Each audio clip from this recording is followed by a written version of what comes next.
बाई 12:30 1 वाजत आले तरी अजून पोरं काही याय नाहीत. हा आज तर निमिष शाळा होती.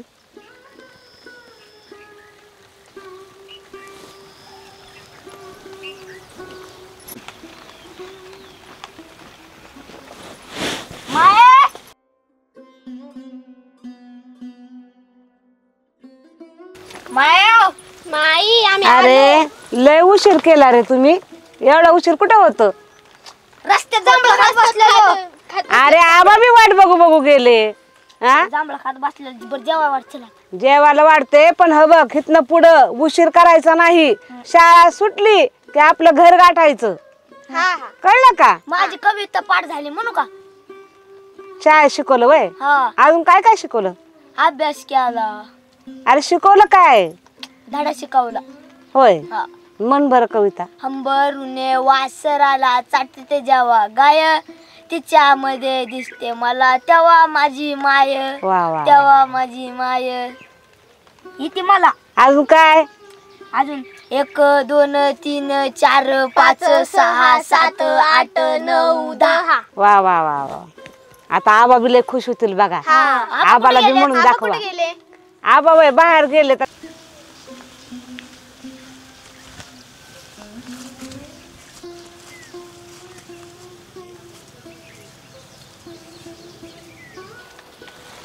आबा आले सर तिकडं. सर सरकले ना.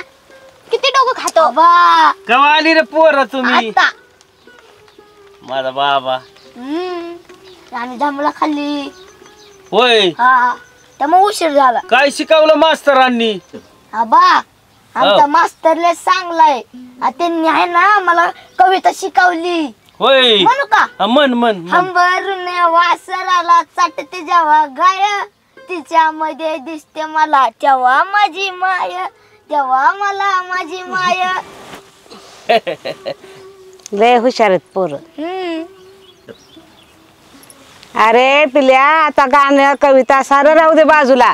तुम्हाला भुका लागल्या ती ना मग आधी 2 घास खाऊन घ्या. हा मी वाढते तवर. मला नाही भूक. मी नंतर भाकर खाईन. बघितलं का आता? तुला काय व्हायचं पिल्या? मोठा आली आहो. पोलीस. पोलीस? महाराष्ट्र पोलीस. अयो अरे पोलीस व्हायचं म्हणल्या त्याला भाकर खावा लागती, व्यायाम करावा लागतो, तवा पोलीस होतय. भाकर बी खाईन आणि व्यायाम बी करण. त्याला चला मग आता भाकर खाऊन घ्या. वाढ. मी वाढती.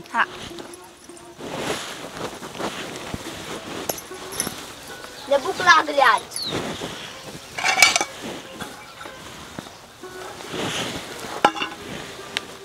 कालवण काय केलंय? चटणी आणि भाकर आहे बघ.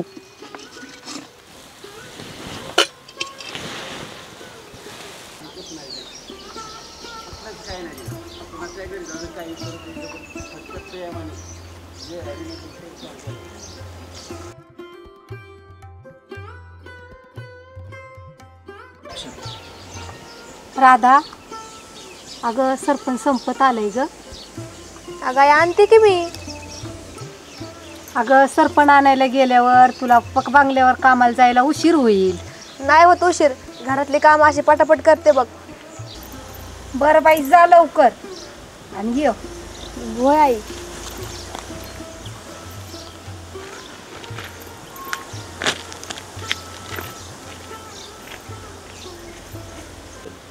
होय हो. राधा किती करती, स्वयंपाक बी करती, कामाला बी जाती, सरपण बी आणती. खरंय कधीच कटाळा करीत नाही कामाचा ती. दिवाणजी आई साहेबांनी तर भुजनरावाच्या लग्नाचा आग्रह धरलाय. अहो थोरल्या सरकार मग काय अडचण याच्यात? अहो एकीकडे आमचं स्वप्न कारखाना का भुजंगरावाचं लग्न. मग अगोदर कारखान्याचं बघून नंतर लग्नाचं बघू. दिवाणजी तुम्ही म्हणताय तसं जर केलं तर कारखाना होऊन जाईल, पण भुजंगरावाचं लग्न आणि भुजंगरावाचं जर लग्न हाती घेतलं तर कारखाना राहून जाईल. थोरले सरकार काय केलं पाहिजे? तोच विचार आम्ही करतोय. अहो मला तर वाटतं अगोदर कारखाना उभा करावं, म्हणजे आमचा भाचा मॅनेजर होणार. तुम्हाला तुमच्या भाच्याचं कळलंय, भोजनरावाचं लग्न जर रखडलं तर आई साहेबांचा पारा चढेल ना. मग असं करा, धाकट्या सरकारांचं लग्न करा, नंतर माझ्या भाच्यांचं बघन. दिवाणजी, तुमचं असं झालंय, जिकडं घुगऱ्या तिकडं उदो उदो. अहो तसं नाही सरकार. मग कसं तुम्ही सांगा. अहो मला कसं वाटलं, मुख्यमंत्री साहेबाचा फोन नाही आला, मग लग्न कसं? ती तर काळजी वाटते ना आम्हाला. मुख्यमंत्री साहेबांचा फोन जरी आला तर बाकी सगळ्या गोष्टी आहेच ना पुढं. अहो फोन आला म्हणजे लग्न जमलंच म्हणा की. अहो दिवाणजी, फोन आला म्हणजे लग्न जमलं असं नाही. मुलीला भुजंगराव पसंत पडले पाहिजेत, भुजंगरावला मुलगी पसंत पडली पाहिजे, आणि हे सगळं करून आई साहेबांना काय वाटतंय हे महत्वाचं आहे ना. अगदी बरोबर हे वाटतं, पण मुख्यमंत्री साहेबांच्या फोनची वाट बघावं लागेल ना. ठीक आहे मग.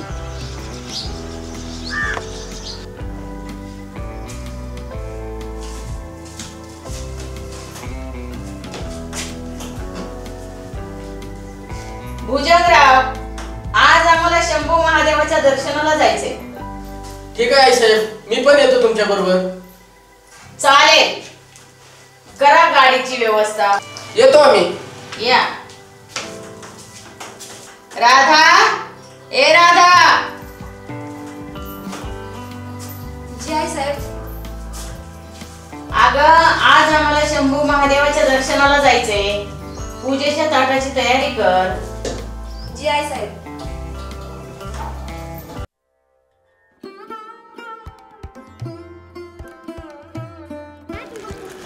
मंदिराचा परिसर किती छान आहे राधा, झाडं लावल्यामुळं. किती हिरवळ दिसते. चला दर्शन घेऊ. आज मी माझ्या मनातलं शंभू महादेवाजवळ बोलणार आहे.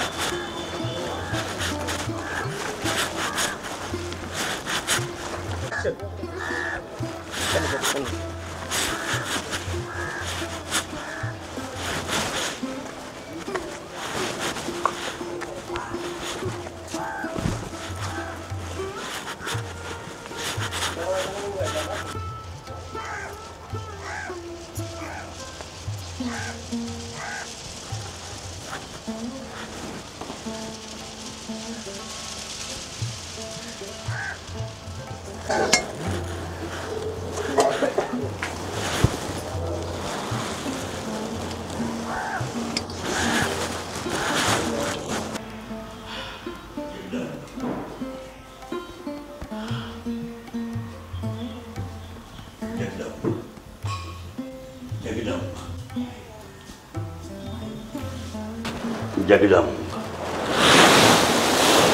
जगदंब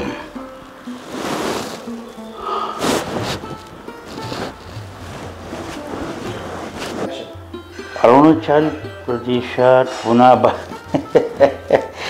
आहे सगळं नेहमीच आहे काय. नागेश, थोरल्या सावकारांना फोन लावा.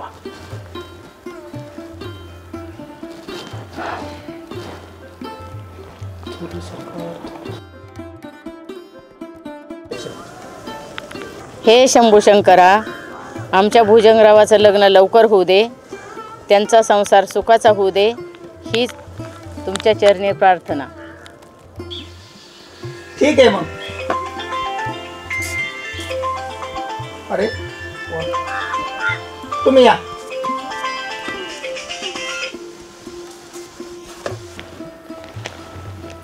राम राम थोरले सरकार. हॅलो मुख्यमंत्री साहेब. नमस्कार नमस्कार नमस्कार. काय म्हणताय मुख्यमंत्री साहेब?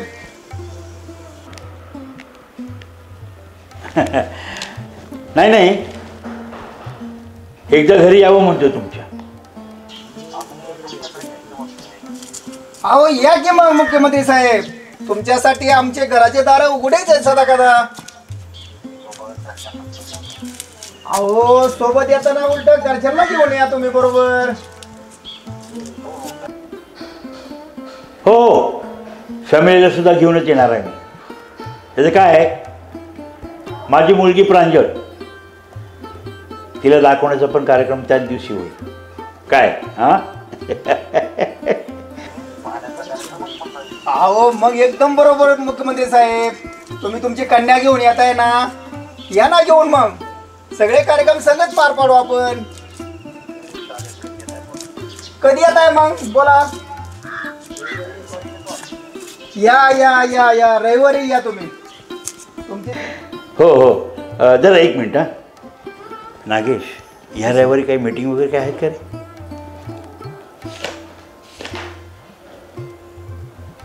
नाही सर, काही नाही. थोरले सरकार, तर येत्या रविवारी नक्की आम्ही येतोय तुमच्याकडे. सगळी व्यवस्था करतो. या रविवारी या, वाट पाहतो मी. हो हो, चालतंय की. बरं बरं, या.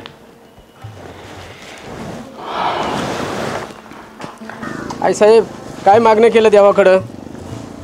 ये काही आपल्या लेकरांसाठी काय मागणार. तुमचं लग्न व्हावं, तुमचा संसार सुखाचा व्हावा, हे मागितलं मी देवाजवळ. हे काहीतरी आईसाहेब तुमचं. चला, थोरले सरकार वाट बघत असतील. खूप छान लाजतात धाकटे सरकार तुम्ही.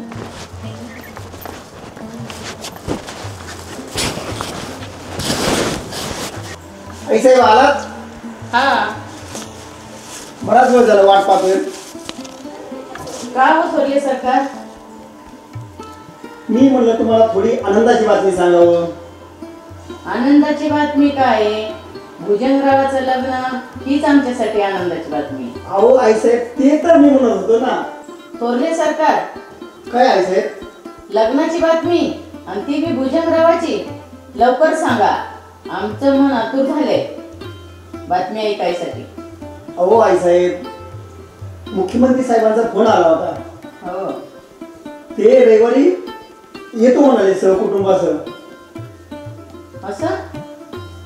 खूप छान. आणि शिवाय परत मुलगी पाहण्याचा कार्यक्रम करू म्हणले ते. खरं का? थोरले सरकार, तुम्ही फार खूप आनंदाची बातमी आणली. राधा, ताटातली साखर आण ग.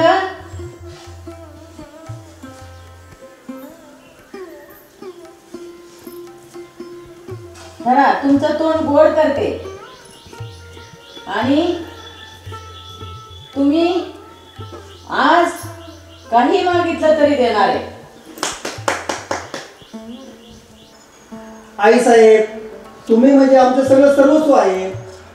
बाकी आम्हाला काही नकोय, पण ज्यावेळेस वेळ येईल त्यावेळेस आम्ही नक्कीच मागू. बर, थोरले सरकार, कार्यक्रम अगदी सुंदर झाला पाहिजे. हो आई साहेब, यासाठीच आम्ही बिबट्या काळ्याला सगळी कामं वाटून देणार आहोत. जे सरकार कामं वाटून दिल्यावर कुठली अडचण येणार नाही. दिवाणजी, सगळ्यांना आमंत्रण द्या. कुणाला आमंत्रण चुकून नका देऊ. जे आई साहेब. हो, बिबट्या काळ्या पिंट्या हे पाहुण्याला काय काय हवंय आणि काय नको हे पाहतील. बंगल्याची साफसफाई आणि सजावटीचं काम ते काळ्याकडे देऊन टाकू. नाही, बंगला सजवण्याचं काम किसनाला देऊ. ठीक आहे मग आई साहेब. पाहुण्याच्या जेवणाची व्यवस्था राधा आणि बाकीची घरातील मंडळी करतील. हो ना ग राधा? हो आई साहेब. प्रतिष्ठित मंडळीला मी आमंत्रण देतो. गुल्लू दादाला पण आमंत्रण द्या. आईसाहेब, त्या गुरु दादाला कशाला आमंत्रण द्यायचे? शुभ कार्यात काही गोष्टी विसरायच्या असतात. भावकी नसेल तर काय संदेश जाईल समाजात, सांगा बरं. तुम्ही म्हणताय आई साहेब, ते बरोबर आहे. गुरुदादाला आमंत्रण दिलंच पाहिजे. बरं, ठीक आहे, द्या आमंत्रण. पण दादासाहेब, आम्ही काय घेऊ जबाबदारी? तुम्ही लग्न झाल्यानंतर फक्त बायकोची जबाबदारी घ्या म्हणजे झालं. तुमचं काय पण नाही साहेब. हो दिवाणजी, राधा, तुम्हाला हे सगळं कळलं ना? हो थोरले सरकार, कळलं. कुणाला काही नवीन खरेदी करायची असेल तर दिवाणजीकडून पैसे घ्या, पण कार्यक्रम एकदम धूमधडाक्यात झाला पाहिजे. कुणाला काय अडचण नाही आले सर. मग लागा कामाला. चालेल. भुजंगराव, बोला दादासाहेब. तुम्हाला काही नवीन खरेदी करायची असेल तर ती नवीन खरेदी करा, पण आपल्या सर्व कामगारांना नवीन कापड घ्या. पण दादासाहेब आम्हाला तरी कापडाचा कुठलाही अनुभव आहे खरेदीचा. तर आपण आईसाहेब, तुम्ही, आपण तिघं पण जाऊ. बरं ठीक आहे, आपण जाऊ सगळेजण. चला येऊ का मी? हो या. गुल्लू दादा, असं बसून कसं काय जमायचं? काहीतरी केलं पाहिजे ना. अरे गजा, काय बोलतोय तू? त्या भुजंग विषयी बोलतोय मी. अरे आपण साहेबांना सांगितलंयच की, अजून काय पाहिजे? गुल्लू दादा, त्याच्या कार्यक्रमात कसा असा गोंधळ घातला पाहिजे. गजा, तू माझा दुश्मन जरी असला ना तरी त्याच्या कामात आपल्याला गोंधळ घालायला जमणार नाही बघ. गजा, भुजंग माझा दुश्मन जरी असला ना तरी त्याच्या कार्यक्रमामध्ये गोंधळ घालायला माझ्या बुद्धीला पटत नाही बघ. आता असं गप्प बसून कसं जमायचं दादा? गजा, आपल्याला दुश्मनी करायची ना तर समोरासमोर असं मागणं वार करायचं आपल्याला नाही पटत बघ. प्रेमात आणि युद्धात सगळं माप असतं दादा. ए गप्प बस गजा, नीतिमत्ता नावाची काय गोष्ट आहे का नाही? हा बघा बाबा, माझं सांगायचं काम आहे. समोरासमोर जरी लढाई हरलो ना तरी आपल्याला जमायचं नाही बघ असं. या गुल्लू दादाला. अळकुडे, गुल्लू दादा म्हणतोय असं जर घडलं तर अवघड होईल सगळं. मग काय, भुजंगची ताकद तर अजून वाढेल. नाहीतर काय, तो भुजंग गोरगरिबांना ढासल्याशिवाय राहणार नाही. मग काय केलं पाहिजे सर? अशा परिस्थितीत आपण तरी काय करणार? कुठून तरी त्या भुजंगरावचं खरं रूप मंत्री साहेबांच्या समोर आणलं पाहिजे. हो सर, असं झालं तर बरंच होईल. हो ना, हे सगळं बरोबर आहे, पण हे करणार कोण? नमस्कार साहेब. नमस्कार साहेब. काय साहेब, आपलं खाली लक्ष आहे का नाही? शाबास साहेब, म्हणजे इथं आमचे दाबेद आणलेत आणि तुम्हाला विनोद सुचतोय का? जगताप साहेब, झालं काय? अहो झालं काय म्हणून काय विचारता? तुम्ही बसून बोला जगताप साहेब. साहेब, अहो तुमच्या डिपार्टमेंटनी आमचं नको नको केलंय खाली, तर या सर्वसामान्यांचं काय आज झालं असते? आमच्या सारख्याची जर अशी गत असेल तर सर्वसामान्यांचे कसे हाल होत असेल? ते तर कोणी त्यांना तक्रार द्यायला सुद्धा कोणी धजावत नाही किंवा काय नाही. जरा थोडं खाली लक्ष असू दे तुमचं. आमचं काम चालू आहे साहेब. अहो नुसतं पाहून चालू आहे म्हणून नाही चालत. आमचं काय नेमकं आता आमच्याकडून काही कमी पडतंय का तुम्हाला? आमचे बी आता इथे दगडा खाली गावलेले असतात. अहो असं बरोबर आहे तुम्ही म्हणताय ती, पण तुम्ही बी काहीतरी तुमच्या डिपार्टमेंटला कब्जा ठेवणं गरजेचं आहे ना. तुम्ही खाली मोकळीक दिल्यामुळं आम्हाला खूप त्रास व्हायला लागलाय अलीकडं. नका काळजी करू. बघा आता तुमच्या आता ते, नाहीतर आम्हाला पण वर जावं लागेल काहीतरी पर्याय. आता त्याशिवाय पर्याय नाही. नाही, त्याची गरज नाही पडणार. ठीक आहे, पाहू, आम्ही बी पाहतो. बघू, देऊ लक्ष, देऊ लक्ष. धन्यवाद.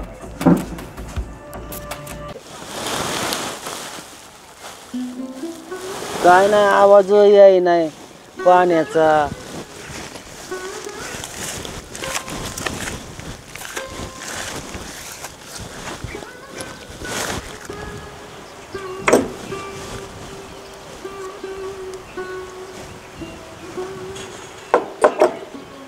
फ्यूज पण हाय ती.